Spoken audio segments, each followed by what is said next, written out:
dentro del colpo.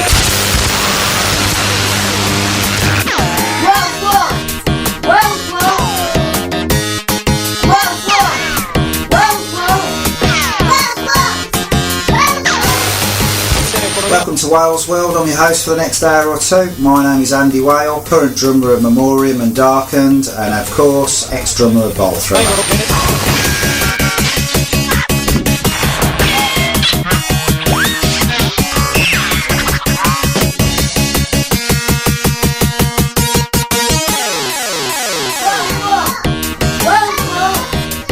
Hi there, this is Metal Messiah Radio. My name is Andy Whale, ex-bolt thrower drummer, ex-Memoriam drummer. This is the second show. Tonight I'm talking about 1989 to 1991, so you're talking Realm of Chaos, Grind Crusher 2 through to War Master album, I suppose. Like I say, just a few stories of things that I saw, things that happened to me. Not anything to do with any of the bands that I've been in. Some of the things won't be mentioned, but you know, nothing like that. Anyway, I'm going to get started because this is a really, really busy period.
Things I did things that happened around 89. I suppose the main thing probably would have been the link up between Games Workshop and Earache, which was a weird one really, because I mean obviously we'd done In Battle album, Vinyl Solution, and I just think it got to the point where, you know, that was never going to work. I seem to remember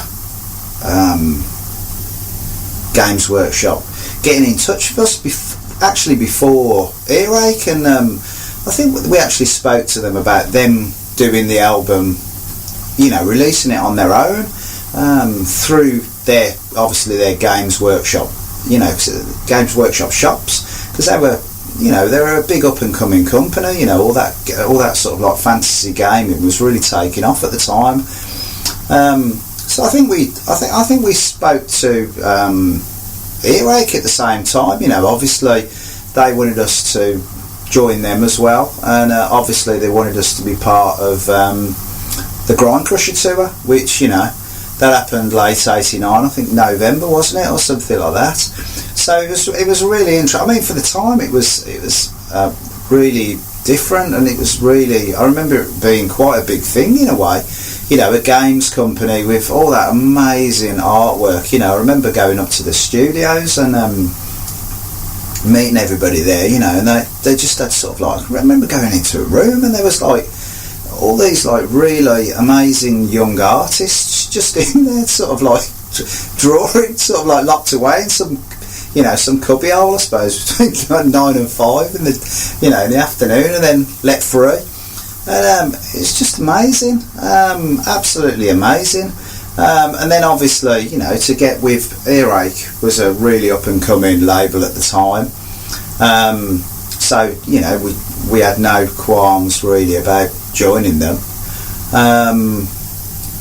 And then obviously the Grind Crusher tour, which was absolutely, for us, it was just a massive step really. I mean, it went from people playing, you know, from the bands involved really playing, you know, sort of like pubs and clubs, to some quite big venues. I remember, you know, playing at I think it was the Hummingbird at the time in Birmingham, and it was, you know, really big venue, and it was packed. You know, I seem to remember somebody, I won't say who it was, somebody setting up a fire extinguisher, and sort of like the place, the backstage, absolute real mess. I remember the guy that owned it, he was really, really annoyed, and I think he tried to phone up all the other venues to try and cancel it, saying, you know, we're going to cause all this trouble. Backtracking a little bit, I remember 1989 as well. Obviously, you know, we did went down to Loco Studios again to record the Chaos album. I remember going down there, you know, a lot better equipment. I remember I bought a proper drum kit by then, and you know, our equipment was a little bit better, bigger budget, better tape as well. It wasn't second-hand tape. Went down there and it was really, really good experience. I remember, you know, Chaos album. I think Bass did the you know, the vocals a bit at the start, and then I seem to remember us and the producer, engineer, I can't remember what his name was, outside. They had big oil drumming, you know, at the start, when the sort of like synth music, and you hear that sort of like watery pinging sound, you know, chucking little pebbles against one of these sort of like oil, you know, like a big sort of like oil drum sort of thing, you know, to get that sound. But I mean, down in Loco as well, I mean, like I say, it was down in mid Wales, so we were away you know, from everything for a week and a half recording, you know, I can't remember the exact time. And it was just a really good experience, you know. I mean, it's great to actually go away and just immerse yourself in recording. I mean, I know some people over the years have grumbled about the double bass drumming and all that, but with that, it was just, that is basically just live, really. There's no editing, you know, there's no samples. It was just the way we did things in them days, so, you know, but as long as we were happy with it, so I think it's a bloody good album. Anyway, this is Metal Messiah. I'm Andy Whale, and I'm going to be back in a little while, so I'll speak to you in a minute. Take care. I mean, 1989 though, just an amazing year for albums. I mean, you know, you had you had Obituary, even the Terrorizer and the Repulsion albums. They finally came out on album.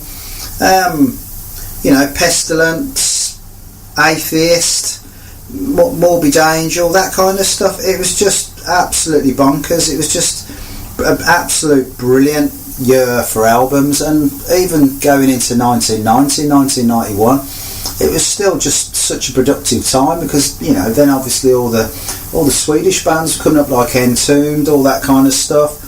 It's just amazing.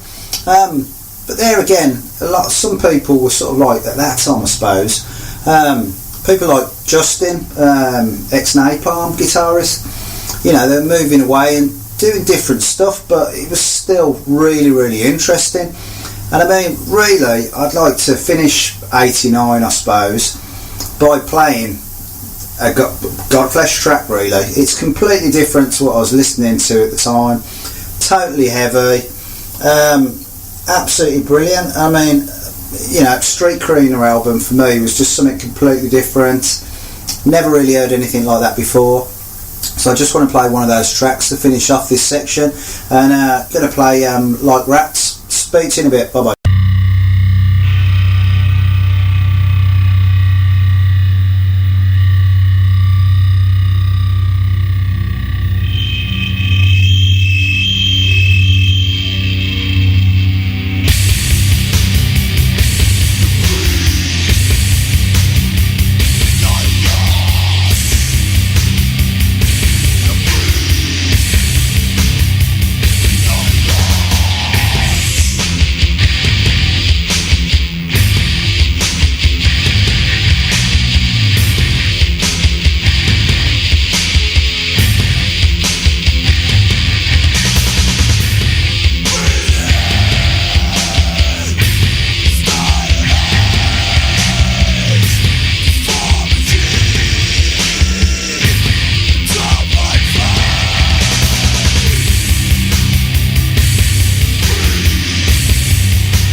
Hi there, this is Andy Whale, this is Metal Messiah Radio, and this is 1990.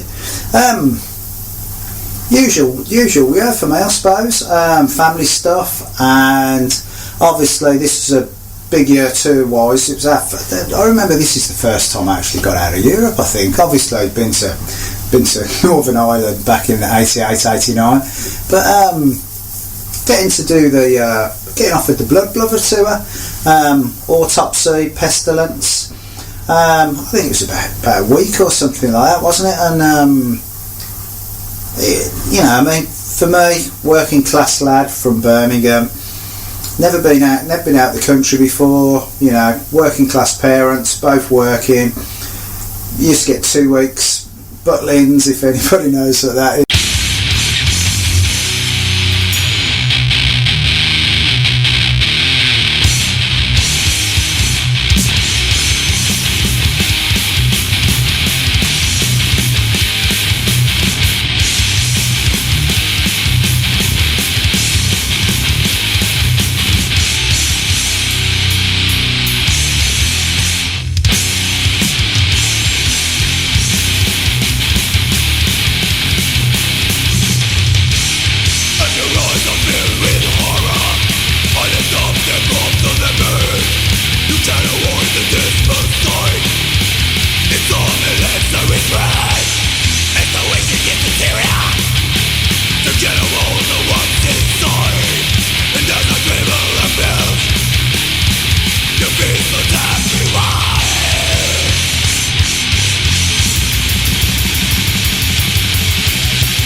I suppose band stuff in 1990, really. I suppose it would have been going down to London. I think it was Golders Green this time. I can't remember if it was Maida or Golders Green to do that final John Peel session. I mean, like I say, you can't fault, John Peel, John Walters, all the producers, engineers there.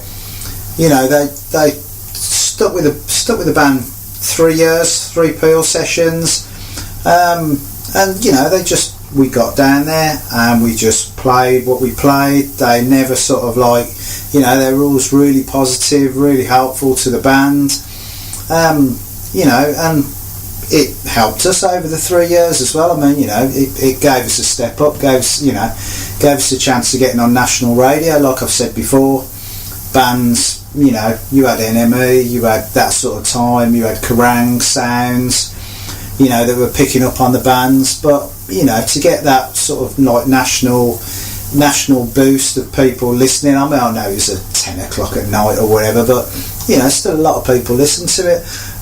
So, you know, you can't really fault the guys. I mean, like I say, that sort of time I was still into a lot of different stuff, you know, punk, hardcore, US hardcore as well. I used to love all that kind of stuff. I think I was still maybe skateboarding around that sort of time as well, because that was a passion of mine from back in the 70s when I was a teenager, actually. I think it might have been the year before, around this sort of time. I mean, I can't remember if it was 88, 89, 90, but you know, I used to hang around with a lot of the Cerebral Fix guys, used to go skateboarding with them. You know, it was just fun time. And of course, when we're skateboarding, you always get US hardcore. And do you know what? I quite fancy playing one of my favourite, band that I still like nowadays, from their 1990 album. It's Bad Religion, and it's Against the Grain. And this track is Flat Earth Society, which I think is just a great track. Still got a lot of sort of like say today in the world, people still think the same. Anyway, listen to it because it is a really good track. Take care, bye bye.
In 1990 as well, I think this was our first trip up to Slaughterhouse up in Driffield with Colin Richardson. I think we went and recorded War Master, I think it was September 1990. Funny story, if I remember it's the right one. I think it was, yeah. Me and Carl drove up there. You know, Carl's car, I think he had a Flash Metro at the time or something, and totaling up there, decided to stop at a service station and sort of like had a pee or a piss or whatever, and jumped in the car, drove out of the service station. There was this big sign saying last petrol station for X amount of miles. I still remember Carl looking at the, you know, his fuel gauge, not having that much petrol, being really positive. about 20 miles down the road or something, running out of petrol, and right by this Travellers, you know, sort of camp, loads of caravans, that kind of thing. And you know, as you do, you sort of like, you know, you sort of think, oh God, what's going to happen? And this really nice sort of like, you know, lady came over, sort of like, you know, Irish lady, and said, yeah, you know, sort of like, petrol, we'll look after your car, all that kind of thing. And so, you know, me and Carl sort of like gets out of the car, you know, walk into the petrol station thinking, oh, you know, what's going to happen when we get back and whatever. And next thing is this Irish guy in this sort of like pickup truck, sort of like, you know, carrying, you know, pulled over, said, oh, you know, I'll sell you some petrol if you want, you know, one of these plastic petrol cans with sort of like, you know, a little bit of petrol in it. It's sort of like, said, oh yeah, you know, give us a tenner. And so we went back and sort of on our way to Slaughterhouse. But Slaughterhouse was mad. It was sort of like Driffield was sort of like a squatty town, really. So obviously, you know, the army station there. But this pub, there was never anybody in it. We were there for like a week or so, and it was always empty. You know, there'd be me and the other guys. You know, we'd do a day's recording, have something to eat, because obviously we're staying there as well, and then we'd go out front and there'd be nobody there, and have a couple of beers, and then just come back, just sort of listen to some music or something. But obviously, you know, I mean, I can't remember really. Did we record 2 albums there, or did we go to Sawmills after that? But you know, absolutely brilliant. Colin Richardson, what a brilliant bloke, you know, really quiet, really nice bloke, just gets on with the job, just knows how to make a good bloody album. And you know, it was absolutely brilliant. But I remember sometime after it, you know, I remember we were sort of earache, it was for some reason, I don't know, you know, some kind of press or something, and and sort of like mysteriously the whole place had burnt down, I suppose. I wouldn't like to say that it was an insurance job, but you know, it was quite, you know, we were like, what, at the time. But I mean, 1990 as well, it was sort of like, there was absolutely some brilliant bands coming out. And you know what, I want to play what is probably one of the best bands I heard that year. They're really good Canadians, Blasphemy. And I'm gonna, I mean, obviously the album's called Fallen Angel of Doom, and I'm gonna play the same track actually, because it's really good. I remember seeing these. I mean, I've got a story about these guys 3 years later, in fact, where, you know, sort of like they played in Birmingham at this really obscure pub outside town. I mean, not far from where the Mermaid was really, but one of those pubs that you'd never expect to see a band. Really nice guys, you know, it's really nice to meet them. And you know, but listen to the track, because, you know, for the time, absolutely brilliant band. Haven't seen them ever again. I know they're still doing bits and pieces and that, but absolutely brilliant band, and just encapsulates the 90s really, of, you know, absolutely brilliant album.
mean, 1991, what a busy year for me, really.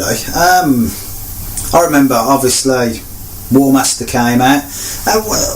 War Master is one of them funny albums for me, because I always sort of like, obviously, I left the band in '94, and you tend to sort of like get on with your life, and you don't listen to you don't really listen to the music that you play very often, mainly because it's like with Memoriam. Like when I was in Memoriam, I don't really listen to Memoriam albums because I play them, and it was the same thing with Bolt Thrower. I never used to sort of like play Bolt Thrower records. I didn't have to.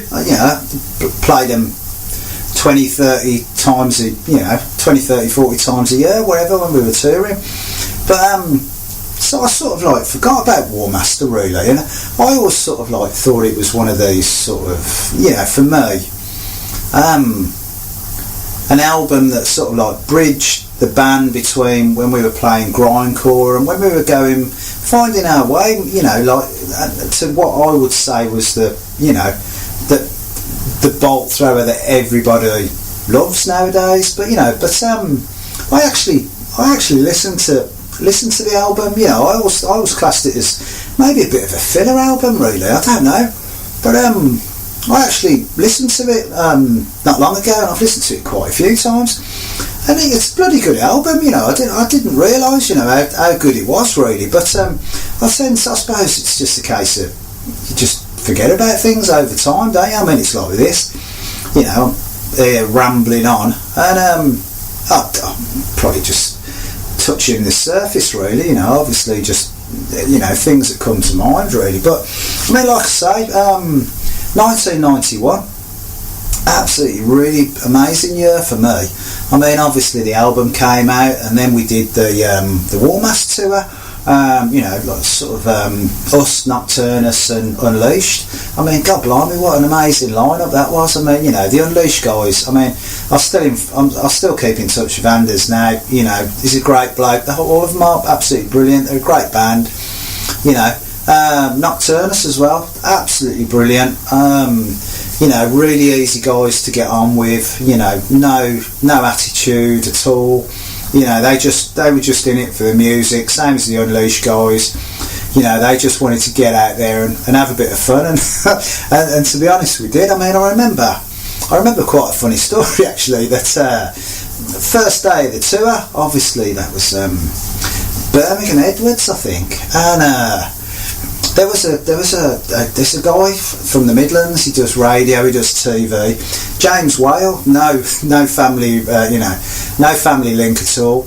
But he used to do like sort of like shock radio, shock TV.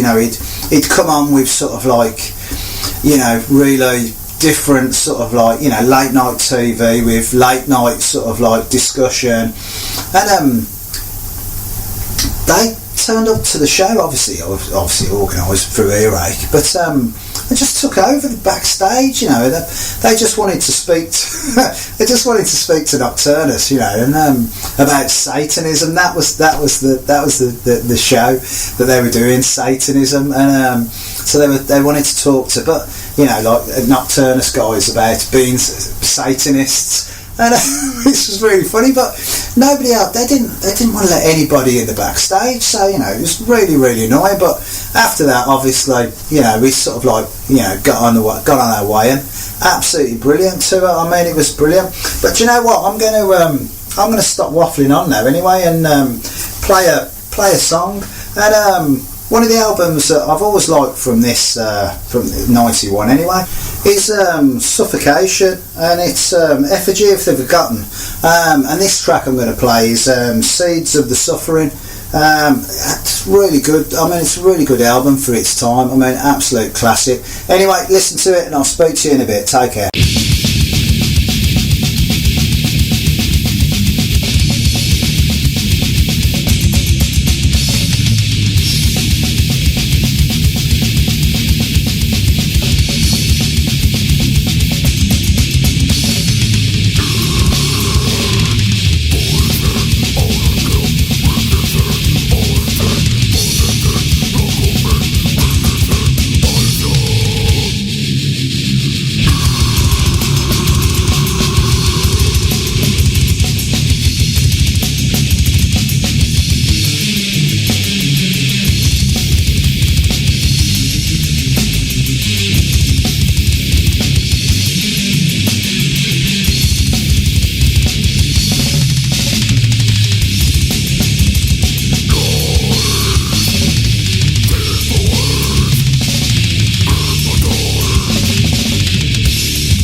I'm running out of time here anyway, so I've only got an hour. So I'm going to leave the first US tour, 1991, until the next show.